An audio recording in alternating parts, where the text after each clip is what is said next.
Welcome to the A&TD podcast. I'm your host, Amy Widders. This is my co-host and husband, D. Widders. We're going to be talking today about betrayal and can it strengthen your relationship? Do you think that it's possible for infidelity to strengthen a relationship? Yeah, look at us. Wow. Most people would probably beg to differ, but we're going to get into it today. You ready to help some people? Always. And have some fun? F-U-N. Give me an F. F. Give me a U. You. Just kidding. Daniel. Give me an N. N. All right, let's get it. Gosh. It's a Christian podcast. That's fun. Let's have some fun. All right, let's go, man. You excited for this new year? Yeah, episode 25, 2025. We almost didn't make it. What do you mean? We almost didn't make it together into the new year, but that's for probably the next episode when we talk about triggers. Trigger finger. But we're back. Yeah. Back and better. Your trigger finger was itchy. Your fault. Anyway. All right. Okay. So first point, we're back with the 3 key points. The first point is betrayal opens the door to unconditional forgiveness. Matthew 18:21-22, Jesus teaches us to forgive 77 times. It's not right. That's incorrect. It's 7 times. 70 times 7. Ooh. What's 70 times 7? Don't put me on the spot like that. I'm Isn't not it good like at math. 490 or something like that? Regardless, that doesn't matter because realistically, you forgive. You just keep forgiving. That's the point that Jesus was trying to make. Yes. One of the disciples questioned him and was like, "Oh, how much times are we supposed to forgive? 7 times 7?" And then Jesus was like, "No, infinite times is basically what Jesus was saying." I had somebody ask me today if I instantly forgave you and what that looked like, or if it took me a really long time, and basically like how did I get over it and just forgive you. And I told them that no, I didn't forgive you in the beginning. It was really hard for me and I was angry and like rageful. And I think that when you forgive initially, you kind of just have to let your feelings follow. Like you have to take the actions to show that you're forgiving them by like not being angry, bitter, resentful, but it's like a daily act of forgiveness initially until the feelings basically follow and you do feel like you fully forgive them for it. Well, Does that make sense? yeah, you have to wait for your feelings to catch up to your forgiveness. Yes. And that's 100% true. I've had people that have hurt me that have apologized over and over and not just said it with words, but shown it with their actions too. And I'm still like, I would still months later, years later, like be pissed off about it. And I think it's just like, it shows how deep you get hurt, I think shows how much you love that person that hurt you. So somebody that you don't really care about can't hurt you that much. But somebody you are deeply in love with hurt you, it's going to hurt. It can make you angry. It's not going to hurt as much. No, for sure. And I feel like you usually you get betrayed by the people closest to you. Yeah, exactly. You look at the Bible, the 2 main examples I have of, because I'm like betrayal, I'm always like, what does betrayal mean? I'm like, I don't like that word. Does that word bother you? No, but Trauma, I hate that word. It's like, I don't know. I'm so simple in the way that I try to break things down so that I could teach it to our kids if I wanted to. So I just look at the Bible. The 2 examples of betrayal I have is Judas. Vive has. Your brain needs to stop interrupting me. You're never going to get any of my thoughts out of this podcast. No one's going to follow us. They hate it. Welcome back. The problem is that when I try to clip these up into short clips, it's not one cohesive I forget thought. you have like a short attention span too. So like if I interrupt you forget the thought. So I really need to be cognizant. It's not even that I have a short attention span. It's that I have 10 different thoughts going on in my head all the time. So the 2 people or the 2 things that come to mind in the Bible with betrayal is what? The 2 people that come to mind for me in the Bible is Judas and Peter. And you look at, they both betrayed Jesus, right? Judas sold him for 30 shekels of silver, right? He betrayed him for money and then he bought a field with that money, and then he ended up killing himself in that field. And then you You're look so at, smart. no, I'm not. You just know the Bible really well. It's Nah, admirable. Okay, and then man. Peter. I was watching this podcast, and the other day with Joe Rogan and Wesley Huff, and I'm like, I do not know anything. I'm I need 40. to watch I that don't know anything. podcast. Anyways, and then Peter, Jesus told him, Jesus told both of them that they're going to betray Yeah. him, and Peter that he was going to betray him 3 times. He's going to Before the rooster crowed or yeah, he's something. going to deny him 3 times before the rooster crowed. And the difference is that Judas took that guilt and that shame and then killed himself. Peter took that guilt and that shame, and God built a Wow, church I on did top not of him. know this. Right? So Peter did the same thing, right? He betrayed Jesus. He didn't have his back. And you look through the Bible, Peter was like, Jesus, if that's you, tell me to come walk on water. Mm-hmm. Peter's faith was crazy. And it's like, look, what's the two differences? That Peter took it as betrayal as an opportunity to grow and get closer to Jesus, right? Jesus. And Judas took it as an opportunity to just be done. And he couldn't deal with that guilt and that shame. So, I mean, as he should. right, sometimes I don't have the shame anymore. The shame is gone, but I have the guilt a lot. And that's why I always will, like, to this day, apologize to you. But yeah, I think you have to. Shame is something that you don't need to carry around. I don't think I need to carry around the guilt either, but it's hard not to when I know that it still hurts you years later. Doesn't matter. Well, The time doesn't matter. It's not even that what I did a long time ago hurt you. It's that the thought of it, like, dang, I can't believe that this dude would have done that to me. I was so loyal to him. nobody believes it. Yeah. Nobody that knows you now is like, I cannot picture him doing that to you. Like, he loves you so much. He speaks so highly of you. He's like obsessed with you that it's crazy to me Right. that he would do that. I'm like, because he's literally not the same person anymore. Like, he is a complete new creation in Christ. And that's like a legit thing. Well, I think, like, going back to this question, does betrayal open the door to unconditional forgiveness? It's like, not only did it open the door to unconditional forgiveness, it opened the door to unconditional love.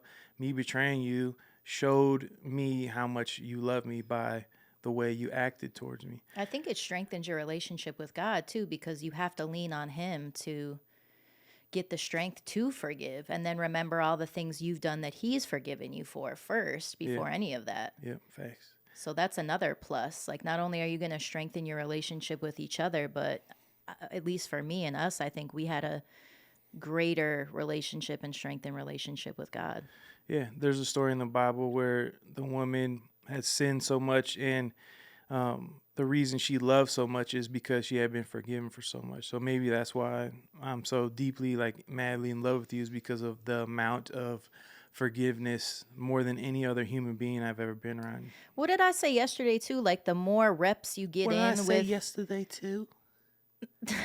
Oh, now I forgot my thought. Where you Thanks from? for interrupting me. Payback. Where are you from? Buffalo. Hopefully the Bills go to the Super Bowl. What were you going to see. say yesterday? I was going to say, what did I say yesterday? Something about, like, the more times you use that, you forgive somebody, it's like you're getting those reps in of forgiveness. It's like you strengthen your forgiveness muscle, and then it gets easier over time. Like, I feel like now that I've forgiven you for that, other things is like, oh, it's cool, man. Like, no hard feelings. Like, they didn't even realize what they did, or they got their own stuff going on. Like, it's cool. It's fine. Like, I feel no ways about it. Like, I forgive them. They don't even know I forgave them. Yeah. They ain't even sorry. But it's like, for you have to do it. Yeah. For your peace. Oh. Oh, yeah. Oh. What's the second question? You mean the second point? My bad. Betrayal can lead to a more honest and transparent relationship.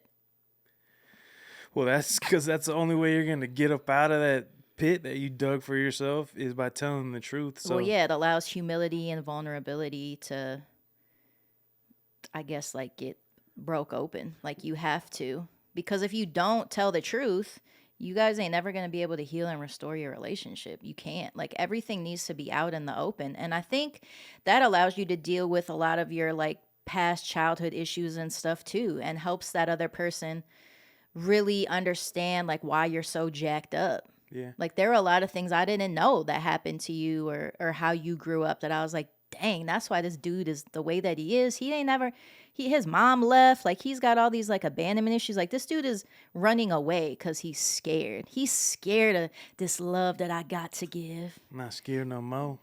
But you were scared. Heck But yeah. to me, it's like, oh, he don't love me. But really, it's like, dang, man, this girl's everything I ever wanted and dreamed of. She just gonna leave. All right, let me go mess this up because I don't know how to handle this type of love. I don't know how to deal with a girl like this.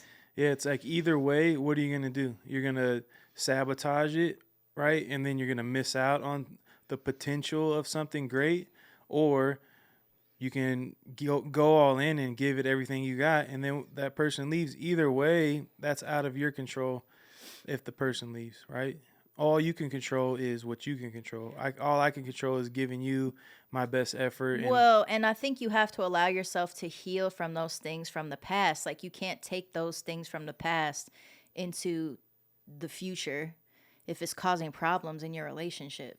yeah, and like back to the point of you don't have to betray someone to get closer to them or have a more honest relationship or figure out how to forgive unconditionally. You could do it right from the beginning, right? Before you even get married or have sex or whatever, move in together. You can have these open and honest conversations where you're very vulnerable and you're telling that person about yourself and the way you grew up, and then go from there. That you will have a better relationship if you do that. But this is for like if you already messed up, Yeah. there's still hope. You can have an honest and transparent relationship. You can have unconditional love and forgiveness. You can Yeah. have everything you You want. just need to be humble and transparent. Yeah, that's what the Bible says, right?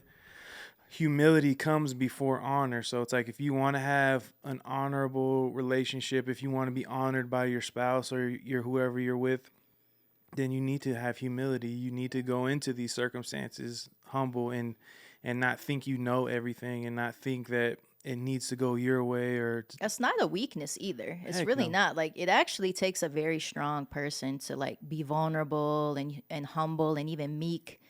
Yeah. Um What's meek mean? it's like power under control. Like you know you could murder somebody, but you don't do it. Yeah. That it And the means meek shall inherit the earth. yeah. The definition of it is a war horse who's trained in battle that can run head first in the battle and not be like nervous. That can remain under control. Yeah. Power under control. That's what I read in my devotional last week about it because I'm studying the Beatitudes. Yeah. That's cool. You Yeah. got a good beatitude.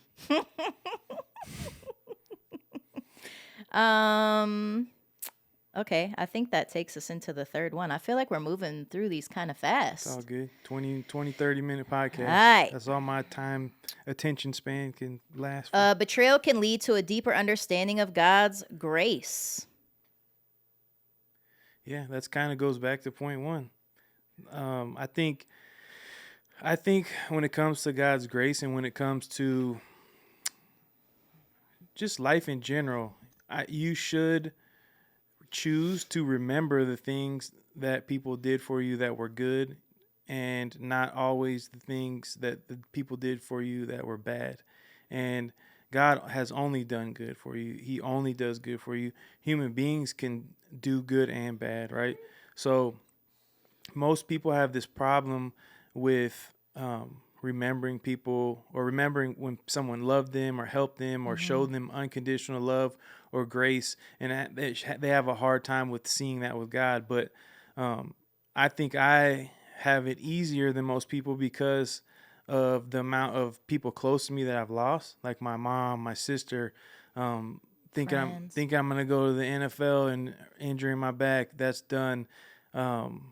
Like just major losses I've taken in life have made my perspective be like super grateful for anything good in my life, and I don't forget things that people have done. I was talking to Gene about this. Like I don't forget the You're people. talking to him about it, I huh? was sock it to me. Ooh, I don't forget what people have done for me, and I appreciate them. And so when someone hurts me or betrays me or pisses me off, it's faster for me to forgive, right? Because I'm like, I just remember the good things that they did. I remember they actually do love me. I make way more mistakes than they're ever gonna make. You know what's a really good book to read if you've been offended that I just finished that maybe we could put in the description because I feel like it didn't help me with betrayal because like I was already like cheating because I'm already past that. But if you're offended in any capacity, reading The Bait of Satan by John Bevere will help you so much and is like such a wealth of knowledge that could be really useful for people. So we'll leave that in the description bar. Yeah. Great book. Very Description eye bar, opening. huh? Or yeah. That's what you put it in, right? Yeah. Anyway. Also, I think that like spiritually it made us closer. It is individual relationship with God and also our relationship together with God, like praying, making sure we were praying together, making sure we got plugged into a church community and like had faith-filled friends. Like we didn't really have that in the beginning, and so I feel like that also was a way that we got strengthened as well. Yeah. Iron sharpens iron, right? And then it would like I'm still when we're at church and like I see you worshiping or like praying for somebody, that gratitude of what God did for our marriage, like it never goes away from me. Like I'm constantly brought to tears, like, wow, God, thank you so much. Like just so in awe and shock that he allowed me to see a complete transformation in you, like right before my eyes. And people don't think that that's possible, but with God, anything is possible. I know that's corny and cliche, but it's so true. Well, no transformation's ever going to come without obedience. And And if you repentance. didn't obey God, and if our pastors didn't obey, and all these people in our lives didn't obey God, then there is no transformation Yeah. for me. It's just me doing, and then if I don't obey, and then it's just, I think Sonny's done. Yeah, Sonny's like, wrap it up, guys, wrap it up. Yeah, there's no transformation without obedience, without repentance. It's like, man, God's so good. He lays the whole play for us to run. We just have to run it. Yeah, the Bible is true, man. Everything in there. Yeah, It's man, like it's true, man. that's the way to live, bro. Like that's the Bruh. playbook. You've been hanging out with me too much. We've been together 17 years, dog. Like, That's well, on and off because you know That's what I'm saying. crazy. Anyway, That's crazy. this was a great first episode for 2025. I feel like it went pretty smooth. Smooth. I mean, we had a couple Smooth bumps in the move, road. We were supposed to XX. film yesterday, and Sonny almost choked and died. That was crazy. We were It's all supposed good. to film in the beginning of the year, and then I almost broke up with you. Crazy, man. That'll be what we talk about in the next episode. We're going to talk about triggers and boundaries and why they're so important. Thanks for not breaking up with And me. I'm going to let everyone know why I was crying on my TikTok post. Hopefully TikTok don't get banned. I know. I think it might. Yeah, it'll be They alright. extended it a couple days, the hearings, but 19th, I think, is really a rapski. So make sure you're tuned into this podcast so you could stay connected with us for sure. Or Instagram. Yeah, Instagram is anyway. Yeah. TikTok is where it's at, man. I'm gonna be bummed if it gets YouTube. banned. And YouTube, yes. Whatever. DM Anyway, us. stay connected with us right here. You feel me? See you in the next episode. Yeah. Peace. Peace.